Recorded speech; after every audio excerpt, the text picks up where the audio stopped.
Budget books کو ہتھیار کی طرح استعمال کرنا ہے اور ان بجٹ بکس کو لے کر اپوزیشن کے ممبرز کے سر جو ہیں وہ پھاڑنے ہیں، ان کو انجریز کرنی ہے، ان کے اوپر وار کرنا ہے. یہ تو ہم نے پہلی دفعہ دیکھا ہے 60-70 سال میں اس ملک کی تاریخ میں کہ بجٹ کتاب پڑھنے کے لیے نہیں ہے، بحیثیت آپ کا ہتھیار ہے اور ایمونیشن ہے اور دڑا دڑ آپ جو ہے اور آپ کے وزیر ان کو یقیناً اور اچھا کیا تنقید کو. آئی ایم شور کہ انہوں نے آن بھائی نے دیکھا ہوگا یہ کہ وہ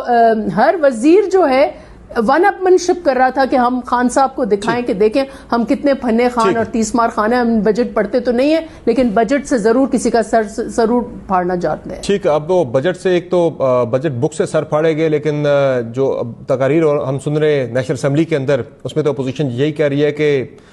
سر پھاڑنے کے ساتھ جہاں بک کے لوگوں کو جو ہے وہ بھوک جیسے مسائل کا شکار کر رہا ہے یہ بجٹ جو اس وقت اپوزیشن کلیم کر رہی ہے. بہرحال اب جب چیزیں آگے ایگزیکیوٹ ہوں گی پتہ لگے گا کہ عام آدمی کے حالات بدلتے ہیں یا نہیں. لیکن یہ جو لڑائی جھگڑے کا ماحول رہا نیشنل اسمبلی کے اندر، اب وہ چیزیں ہم دیکھ رہے ہیں کہ بلوچستان کے اندر بھی وہی چیز آج ہمیں دیکھنے کو ملی. سمر، سب سے پہلے تو یہ انوکھی حکومت ہے جو بجٹ بھی خود پاس کرتی ہے، احتجاج بھی پارلیمنٹ میں خود کرتی ہے. ابھی تو ہمیں یہ ڈر ہے کہ یہ بجٹ کے خلاف سڑکوں پہ جا کے دھرنا بھی نہ دینا شروع کر دیں. میرے آنریبل کولیگ اون صاحب نے ابھی کہا کہ اگر کوئی عمران خان صاحب کو کہے گا ڈونکی راجا کی سرکار تو ہم انتشار پھیلائیں گے. تو آپ دیکھ لیں کہ ان کی اپروچ کیا ہے جو ٹی وی پہ بیٹھ کے یہ کہتے ہیں کہ ہم انتشار پھیلائیں گے. اس سے پہلے آپ نے سیکوینس آف ایونٹس دیکھے کہ پارلیمنٹ میں اگر مریم اورنگزیب صاحبہ یا ہماری باقی جو ممبرز تھی انہوں نے پلے کارڈز اٹھائے بھی ہوئے تھے تو ان کی اسمبلی کی ممبرز جا کے کھینچ رہی تھیں اور ان لوگوں نے ایکچولی انتشار پھیلانے کی کوشش کی. اس سے پہلے آپ نے دیکھا فردوس عاشق اوان صاحبہ نے جس طرح ٹی وی پہ کوشش کی ہٹ کرنے کی قادر مندوخیل صاحب کو، اور اس کے بعد سنا انہوں نے بڑے اسمبلی کے اندر تو آپ کے ارکان نے نازیبا وہاں پہ الفاظ کہے،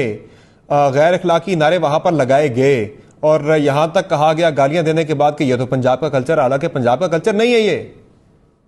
مانا گیا اس چیز کو. دیکھیں اس بات پہ میں نے لاسٹ ٹائم بھی یہی بات کی تھی، پنجاب کا کلچر بالکل نہیں ہے. ان کی کسی کی ذاتی رائے ہو سکتی ہے، یہ پی ٹی آئی کا کلچر ضرور ہے. پی ٹی آئی کا کلچر ہم نے پہلے دن سے دیکھا ہے، گالیاں دینا، گالیاں گلوچ. پی ایم ایل این کا بالکل کلچر نہیں ہے، پی ٹی آئی کا کلچر ضرور ہے. آپ نے ان کے انہی کی ایم این اے کی ویڈیو ہے نا جس میں گالم گلوچ دے رہے ہیں، اس میں سب سے پہلے تو انہی کی ویڈیو شیئر ہوئی نا جس طرح ہم، اور وہ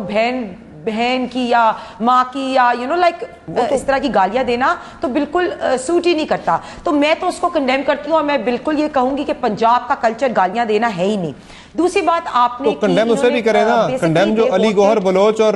روہیل اصغر صاحب جس طرح کی باتیں کر رہے تھے انہیں بھی کنڈیم کرے نا، پھر حوصلہ پیدا کریں. دیکھیں پارلیمنٹ میں ہم لوگ مینٹورز ہیں، سمر ہم لوگ مینٹورز ہیں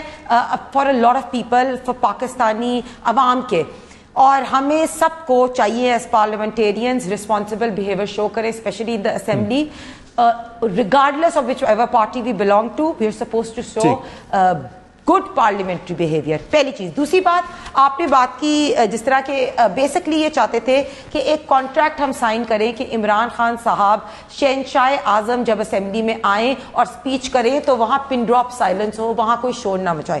آپ مجھے بتائیں کہ لاسٹ 3 مہینوں میں عمران خان نے فلسطین والا اتنا امپورٹنٹ ایشو آیا، عمران خان صاحب جو ہے وہ اسمبلی میں آئے، انہوں نے کوئی تقریر کی، یا ٹی ایل پی والا جو ایشو ہوا اس پہ عمران خان صاحب اسمبلی میں آئے. لاسٹ 3 مہینے پہلے جو وہ اسمبلی میں آئے نا وہ تب آئے تھے جب انہوں نے جھوٹا ووٹ آف کانفیڈنس لیا تھا اسمبلی سے. اور شروع میں جس پہ ہم بات کر رہے ہیں، شروع میں جب یہ شہنشاہ اعظم آئے تھے نا اسمبلی میں تب آر ٹی ایس بٹھا کے انہوں نے سلیکٹڈ عمران خان کو ہمارے پہ مسلط کیا تھا، اور جہانگیر ترین صاحب کا نا جہاز بھیج کے پنجاب کی حکومت اور وہاں کی حکومت پر جو آئی تھی، اسی لیے ہم لوگوں نے جو ہے ان کو بات نہیں کرنے دی، اور کالی پٹیا پہن کے ہم نے اوتھ بھی دیا تھا. اس کے بعد سے تو ان کے پاس اتنا حوصلہ ہونا چاہیے تھا کہ. اور دوسری ایک اور چیز میں آپ کو بات کروں، یہ روز بات کرتے ہیں الیکٹورل ریفارمز کی، جو ان کے ہیڈ آف اسٹیٹ ہے نا وہ سب سے پہلے نہیں، ایک منٹ، یہ اتنے کنفیوزڈ ہے ان کے ہیڈ آف اسٹیٹ کہ ایک طرف سے ان کا جو مزاج ہے وہ فاسسٹ مزاج ہے، دوسری طرف سے ان کا جو سوچ ہے نا وہ ڈکٹیٹر کی سوچ ہے. وہ کہتے ہیں کہ چین کی طرح حکومت ہونی چاہیے.